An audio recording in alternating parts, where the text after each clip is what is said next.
बांधी मां सजन जमाली जी रिपोर्ट मूजिब पीपी अॻवान मोहम्मद आज़म रोही खे कोर्ट नेब जे कूड़े केस मां बाइज़त बरी करे छॾियो, जेको जेल मां आज़ाद थी घर पहुची वियो।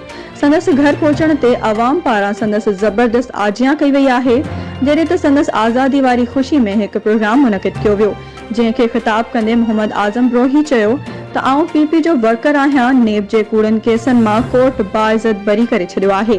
हुन वधीक चयो त आउं बांधी वासियुनि जो शुक्रगुज़ार आहियां, जिन एॾी वॾी मोहब्बत सां नवाज़ियो आहे। मां पीपी जो कारकुन आहियां ऐं मुंहिंजो औलाद बि पीपी जो कारकुन ई रहंदो।